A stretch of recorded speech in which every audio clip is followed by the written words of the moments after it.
हे दोस्तों नमस्कार, मैं सुधीर स्वागत करता हूं आपका आपके अपने exam grow tips and tricks में। तो आज का ये वीडियो इस बहुत ही स्पेशल होना है, जिसमें हम जीके जीएस और जीए के मोस्ट इंपॉर्टेंट क्वेश्चन को देखने वाले हैं। और जिसका ये 9वां पार्ट है और सारे पार्टों में हम 20 से 25 क्वेश्चन कंप्लीट करने की कोशिश करते हैं। अभी जो सीरीज चल रही है उसमें देखा कुछ टफ क्वेश्चन भी लेकर आए हैं। और अगर जो इन सारे क्वेश्चन में आप 20 क्वेश्चन जो भी दे रहा हूँ मैं उसमें आप 15 कर लेते हैं तो आपकी प्रिपरेशन आपकी तैयारी बहुत अच्छी है। ठीक है, जो भी वीडियोज होंगे टीचर्स एग्जाम को बेस्ड करके बनाए जाएंगे और मिशन 30 में 30 लेके चलना है, और ग्रुप डी के लिए भी और एनटीपीसी के लिए भी। ठीक है, कोशिश करेंगे पूरे में पूरे नंबर लाने की। तो चलिए शुरू करते हैं। उससे पहले चाहेंगे अगर जो आप पहली बार इस वीडियो को देख रहे हैं, सबसे पहला हम काम करो चैनल को सब्सक्राइब कर लो, क्योंकि इस चैनल पर आपको मोस्ट इंपॉर्टेंट रेलवे से जुड़े हुए बहुत सारे वीडियोज मिलने वाले हैं। तो आज का जो पहला क्वेश्चन आपके सामने है वो है उड़ीसा। उड़ीसा राज्य की बात है। उड़ीसा में अधिकतर किस कारण से प्राकृतिक आपदाएं आती हैं? उड़ीसा राज्य में किस कारण से अधिकतर उड़ीसा राज्य को प्राकृतिक आपदाओं का सामना करना पड़ता है? तो साइक्लोन, आपने नाम सुना होगा, साइक्लोन यानी कि चक्रवात के कारण उड़ीसा राज्य को सबसे ज़्यादा प्राकृतिक आपदाओं का सामना करता है। और क्या होता है चक्रवात? तो इसको जानने के लिए तो केंद्र में जो सेंटर में कम दाब की स्थापना होने पर बाहर की ओर दाब बढ़ जाता है। इससे क्या होता है, जो बाहर से चीज़ें आती हैं या बाहर से जो हवाएं चलती हैं वो केंद्र की ओर आने लगती हैं। इसी को हम चक्रवात कहते हैं। ठीक है, चक्रवात में वायु जो चलती है वो उत्तरी गोलार्ध में घड़ी की सुइयों के विपरीत एवं दक्षिणी गोलार्ध में घड़ी की सुइयों की दिशा में होती है। इसको ध्यान रखिएगा। और कुछ इंपॉर्टेंट चक्रवात जैसे टॉर्नेडो हो गया, हरिकेन्स हो गया, टाइफून हो गया, ये आपके कुछ इंपॉर्टेंट चक्रवात के एग्जाम्पल्स हैं। ठीक है, नेक्स्ट क्वेश्चन पे चलते हैं। यदि आप एक दर्पण में देखते हैं और पाते हैं कि आपकी छवि आपसे छोटा है तो दर्पण किस प्रकार का होगा? तो इस प्रकार का जो दर्पण होगा वो होगा आपका कॉन्वेक्स मिरर। क्या होगा? उत्तल दर्पण होगा। ठीक है, जब आप एक दर्पण में देखते हैं, मान लीजिए आप यहाँ खड़े हैं, इतने बड़े हैं, और आपके सामने एक दर्पण है छोटा सा, और आप देखते हैं आपका जो प्रतिबिंब दर्पण में बनता है वो आपके बराबर नहीं, आपसे छोटा बनता है, तो आप कहेंगे ये कौन सा दर्पण है? तो ये जो दर्पण है ये उत्तल दर्पण है। इसको ध्यान रखिएगा। नेक्स्ट बात करें, थर्ड क्वेश्चन है आपका, किस राज्य ने सरकार ने योग गुरु बाबा रामदेव को योग और आयुर्वेद का ब्रांड एम्बेसडर बनाया? तो बहुत ही अच्छा क्वेश्चन है। ये क्वेश्चन आपके एग्जाम में पूछा हुआ था, एएलपी के एग्जाम में। तो ध्यान रखिए, जो हमारा हरियाणा राज्य है, स्टेट हरियाणा, बहुत सारे बच्चे इसमें उत्तराखंड आंसर देंगे। तो जो हमारा हरियाणा राज्य है, इसने बाबा रामदेव को आयुर्वेद और योग का ब्रांड एम्बेसडर बनाया। ठीक है, किसको बनाया? बाबा रामदेव को। किसने? हरियाणा राज्य ने। नेक्स्ट क्वेश्चन आपका, निम्नलिखित में से कौन भ्रूण के लिए पोषक ऊतक का कार्य करता है? तो यहाँ पे देखेंगे तो ऑप्शन नंबर यहाँ पे सी जो है एंडोस्पर्म। क्या है? एंडोस्पर्म जो होता है वो हमारे भ्रूण के लिए पोषक तत्वों का कार्य करता है। ठीक है, इसको ध्यान रखिए। नेक्स्ट प्रश्न आपके सामने है, ये वाला जो क्वेश्चन है वो है 2016 में जो ओलंपिक खेल हुआ था, ओलंपिक गेम्स हुआ था, वो किस शहर में आयोजित हुआ था? तो इसमें देखेंगे ऑप्शन नंबर सी जो है रियो डे जनेरियो। 2016 का Olympic game Rio de Janeiro में आयोजित किया गया था। नेक्स्ट क्वेश्चन है, ये थोड़ा न्यूमेरिकल टाइप का लेकिन सिंपल से फॉर्मूले पे सॉल्व हो जाएगा। 5 मीटर पर सेकंड की गति से कोई वस्तु है जो 22 किलोग्राम की है, कि वस्तु को गतिज ऊर्जा कितनी होगी ले जाने के लिए? तो गतिज ऊर्जा का फॉर्मूला आपको पता होना चाहिए। काइनेटिक एनर्जी होती है जो A12 mv²। क्या होता है? Half mv²। आपको यहाँ पे वेलोसिटी पता है, यहाँ पे मास पता है। ठीक है, तो यहाँ पे द्रव्यमान और वेग पता है, तो यहाँ पे फॉर्मूले में सारी चीज़ें पुटअप कर देंगे। 1/2 22 आपका मास हो गया, और उसके बाद वेलोसिटी v²। वी कितना? 5 दिया तो 5 का स्क्वायर करेंगे तो 25 हो जाएगा। ये 2 से कटा पर 11 आया, तो 11 का 2 बार गुणा कर देंगे यहाँ पे, तो आपका क्या आ जाएगा? 5 2 7। यहाँ पे आ जाएगा 275। यहाँ पे देखेंगे ऑप्शन नंबर जो ए है 275 जूल, ये आपका राइट आंसर होगा। चलिए नेक्स्ट क्वेश्चन पे चलते हैं। दादा साहब फाल्के पुरस्कार किस क्षेत्र में सार्वजनिक उपलब्धि के लिए दिया जाता है? तो बात करें दादा साहब फाल्के पुरस्कार की, और यह तो फिल्म जगत में दिया जाता है। किस जगत में बात करें? तो फिल्म जगत में दिया जाता है। और ये स्टार्ट कब किया गया था? तो 1969 में स्टार्ट किया गया था।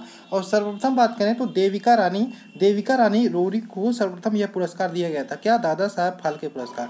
बात करें 2017 में, तो 2017 में विनोद खन्ना जी को ये दादा साहब फाल्के पुरस्कार दिया गया था। ठीक है, तो आगे चलते हैं नेक्स्ट क्वेश्चन। अब देखिए, दादा साहब फाल्के बात करें तो दादा साहब फाल्के को याद रखिएगा राजा हरिश्चंद्र। राजा हरिश्चंद्र जानते होंगे, एक फिल्म आई थी 1913 में। कब आई थी? 1913 में आई थी राजा हरिश्चंद्र। ठीक है, राजा हरिश्चंद्र जो फिल्म थी वो किसने बनाया था? दादा साहब फाल्के ने बनाया था। ठीक है, और दादा साहब फाल्के को भारत में फिल्मों का जनक भी माना जाता है, फिल्म जगत का जनक भी माना जाता है, ये ध्यान रखिएगा।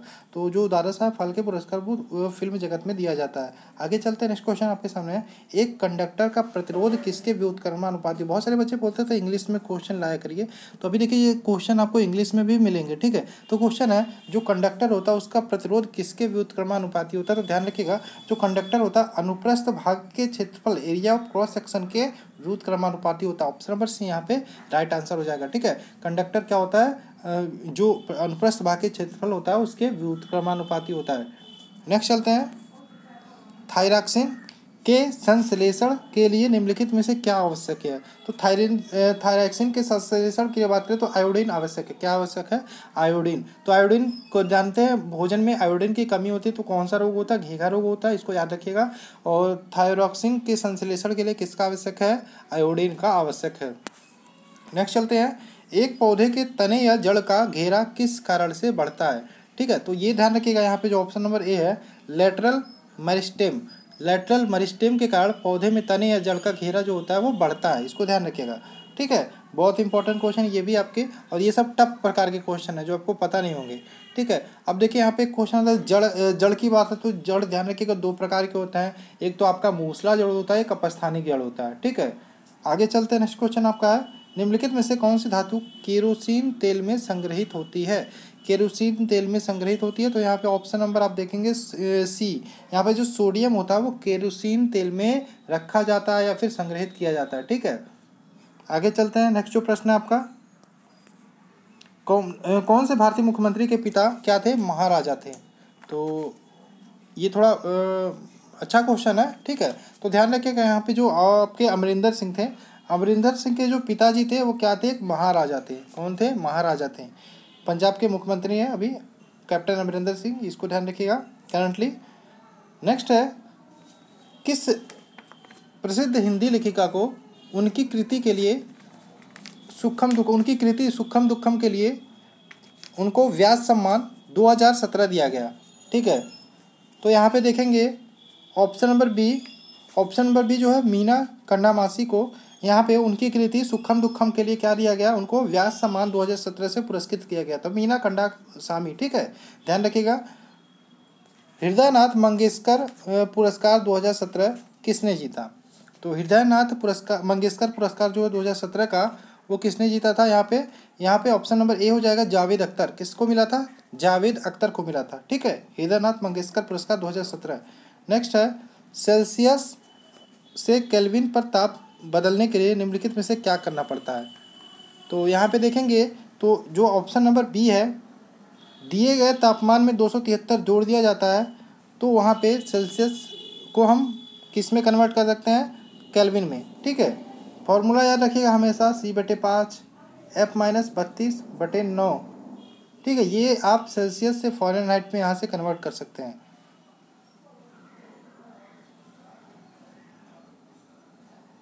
आगे चलते हैं, नेक्स्ट थोड़ा न्यूमेरिकल टाइप का क्वेश्चन है 2 किलोग्राम।